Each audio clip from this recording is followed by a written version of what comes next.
Zee 24 तास एक पाऊल पुढे।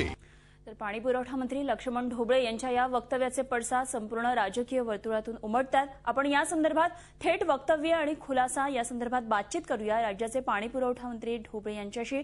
नमस्कार ढोबळे साहेब, झी 24 तास मध्ये आपलं स्वागत।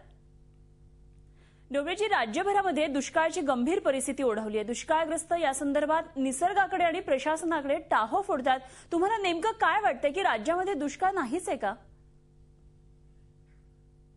दुष्काळाच्या झळा महाराष्ट्राला सोसाव्या लागतात ही वस्तुस्थिती आहे। टंचाई सदृश्य परिस्थितीवर मात करण्यासाठी आघाडी सरकारने केलेल्या व्यवस्था ह्या गेल्या 25 वर्षात ज्या काही सरकारने व्यवस्था केल्या होत्या त्यापेक्षा देखील 3 पटीने अधिक व्यवस्था या दुष्काळावर टंचाई सदृश्य परिस्थितीवर मात करण्यासाठी प्रशासनाकडून सरकारकडून केल्या जात आहेत हे देखील या ठिकाणी मी नमूद करतो।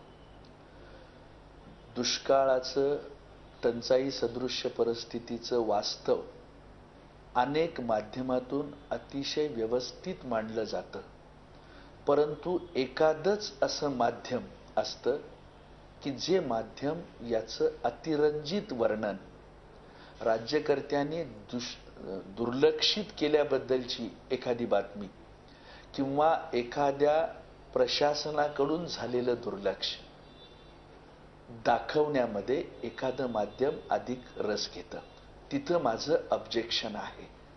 मात्र ढोबळेजी, तुम्ही मीडियावर आक्षेप घेताय, पण मीडिया सरकारी मदतीतील गलथानपणा किंवा दुष्काळग्रस्तांच्या व्यथा वेदना मांडतोय, तरी तुमचा आक्षेप मीडियावरच का?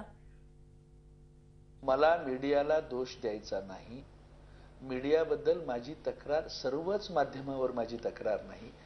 ज्या वेळेला सर्व माध्यम काही वास्तव सांगतायत, काही चांगल्या सूचना करतायत, काही एनजीओ मनापासून काम करताना त्यांचं कौतुक करतायत, काही राजकारणी लोकांनी देखील आपल्या स्वतःचं नाव टाकून काही ठिकाणी स्वतः टँकर पोहोचवतायत, काही साखर कारखाने टाक्या पाण्याच्या वाटतायत, काही ठिकाणी स्वतःचे टँकर स्वतः आमदार काही ठिकाणी टँकर पुरवतायत। या सर्व गोष्टीबद्दलचंही कुठेतरी 2 ओळीचं कौतुक व्हावं, पण तसं न करता सगळेच राजकारणी वाईट आहेत, सगळीच व्यवस्था पार बिघडलेली आहे, अमुक ठिकाणी माणूस मरण पावला पाण्याला जाताना किंवा जनावर रस्त्यावर मरून पडले, या पद्धतीच्या अतिरंजित अशा प्रकारच्या बातम्या येतात आणि त्यामुळे टीव्ही पाहणारा सर्वसामान्य अशा प्रकारचा जो माणूस आहे, रोजगार हमीवर कामाला जाणारा जो गरीब माणूस आहे, त्याला भयभीत करणं, त्याला या बातम्यानं त्याची मानसिकता बिघडवणं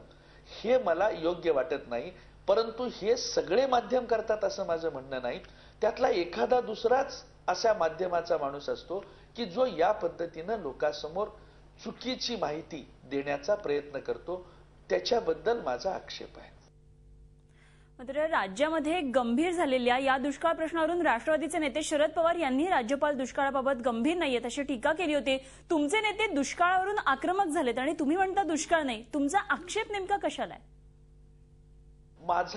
माझा जो आक्षेप आहे तो फक्त इथं आहे की एखादं दुसरं जे माध्यम आहे ते माध्यम सतत हे चुकीचं चाललेलं आहे। 50 वर्षात साधं पाणी देता आलं नाही, जमीन ही सगळी दाखवताना याला पूर्णपणानं कुणी एक राज्यकर्ता जबाबदार नाही। या सगळ्या कामाला प्रशासन केवळ जबाबदार नाही। या सर्व कामाचा विचार करताना आभाळातनं पावसाचं पडणारं पाणी, छतावरचं पाणी अडवण्यामध्ये आम्हाला मर्यादा आलेली आहे। भूगर्भातलं पाणी आम्ही 5 पटीनं उपसलेलं आहे, त्याच्यावर काही नियंत्रण आणण्याची गरज आहे। ते करण्यामध्ये आम्हाला पूर्णपणाने यश आलेलं नाही, थोड्या प्रमाणात यश आलेलं आहे। पावसाचं भूपृष्ठावर वाहत जाणारं पाणी आणि आंध्र, कर्नाटक आणि महाराष्ट्र यांच्या लवादामध्ये आमच्या वाट्याला आलेलं पाणी अडवण्यामध्ये आमच्या समोर काही अडचणी आहेत। या सर्व अडचणीचा विचार करताना, मर्यादा ओळखताना जिथं आमच्या त्रुटी आहेत त्या त्रुटी दाखवणं वेगळं आणि सतत साप म्हणून भुई थोपटणं वेगळं। मात्र ढोबळेजी, यंदाच्या दुष्काळाची तुलना 1972च्या दुष्काळाशी करण्यात येते. तुम्हाला असं का वाटत नाही की हा दुष्काळ 1972 एवढा मोठा नाहीये? हे मी आधीच सांगितलेलं आहे. 72 पेक्षा भीषण दुष्काळ कशाचा आहे? चाऱ्याचा नाही, फक्त पाण्याचा आहे, कामाचा नाही. आज माझ्याकडे पवार साहेब ज्या वेळेला राज्याचे मुख्यमंत्री होते आणि 72चा दुष्काळ होता, त्यावेळेला एकट्या सोलापूर जिल्ह्यामध्ये पवार साहेबांनी मुख्यमंत्री म्हणून 5 लाख लोकांना काम दिलेलं होतं. सोलापूर जिल्ह्याचे ते पालकमंत्री होते. आज त्या जिल्ह्यामध्ये फक्त 5200 मजूर कामावर आहेत. याचा अर्थ बाकीच्या लोकांना काम उपलब्ध आहे. याचा अर्थ एकूण सोलापूर जिल्ह्यामध्ये 20 लाख लिटर दूध आज उपलब्ध होत आहे. सोलापूर जिल्ह्यामध्ये 27 साखर कारखान्यामध्ये जवळजवळ 1 लाख मेट्रिक टन क्रशिंग झालेला आहे. या सर्व गोष्टी जर आपण विचारात घेतल्या तर पाण्याचा दुष्काळ हा 72 पेक्षा भीषण आहे.